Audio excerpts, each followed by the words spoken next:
edhe për faktin sepse ju i vetmi që më keni zbuluar nga biseda që kanë bërë edhe grupet që janë brenda vetëvendosjes. Pra jo gjithçka aty shkon fjoll.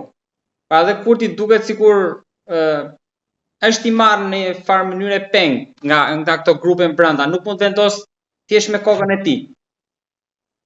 Këto grupe deri ku mund shkojnë që mund t'ja diktojnë agjendën Kurtit? Po, këto grupe, unë mendoj... Yes, edhe diçka se më kaloi tek Glauku, sepse Glauku nuk u kandidua për Prishtinën, tani është brenda. Po, aty është problemi.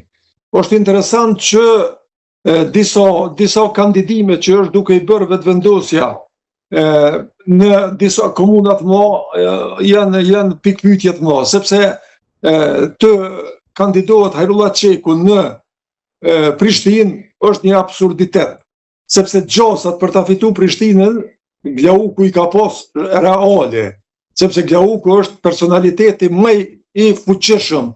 Unë mendoj që i më i fuqishëm edhe se vet Albin Kurti, por kjo e frigon. Kjo e frigon shumë Albin Kurtin.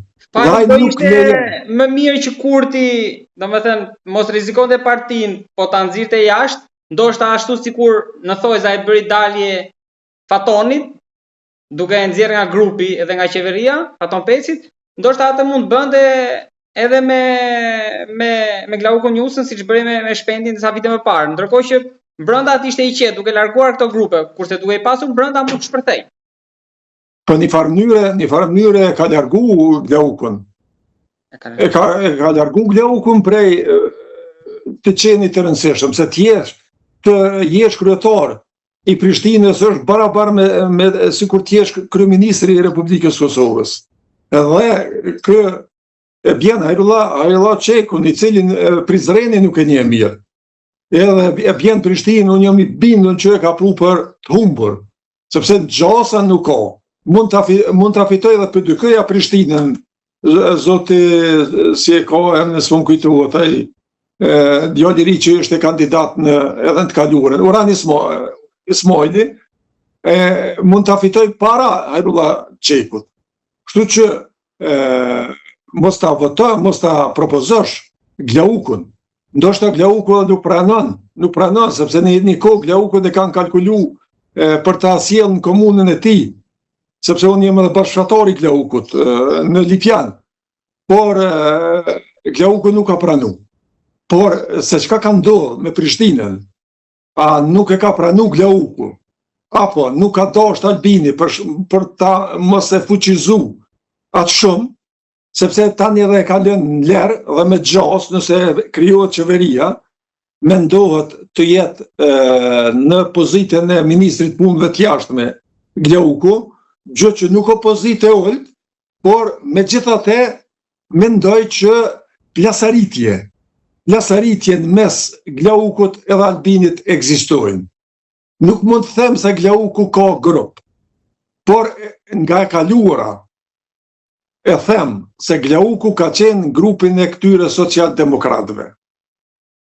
Dhe në momentet e fundit ka arritur të tërhiqet në një farë mënyre të tradhtoj grupin e Dardan Molliçajt, edhe ka mbetur në anën e Albin Kurtit për ndryshe nga ato kohë,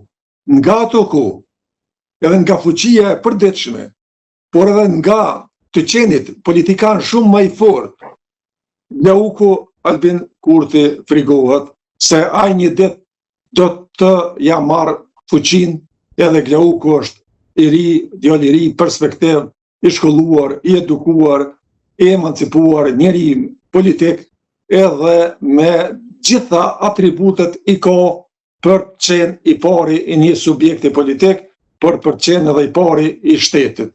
Dhe unë jam i bindur që me Glaukun, me një propozim të mundshëm të Glaukut për kryeministër, edhe opozita do ta pranonte, por ç'ti bësh kur lideri suprem Albin Kurti nuk e lejon asken, sepse ai e njeh vetëm veten. Liderët autoritar janë të tillë dhe ai nuk do të lëshoj rrugë asnjëherë për askën tjetër, për asnjë lider tjetër, një kohë për Visarin e ka palshu Visar Aliun, gjoja Visar Ymerin, so për ta zbatuar statutin e tyre kishe janë demokrat dhe nuk mund më shumë se 2 mandate, por ma vonë i ka ndryshuar gjitha.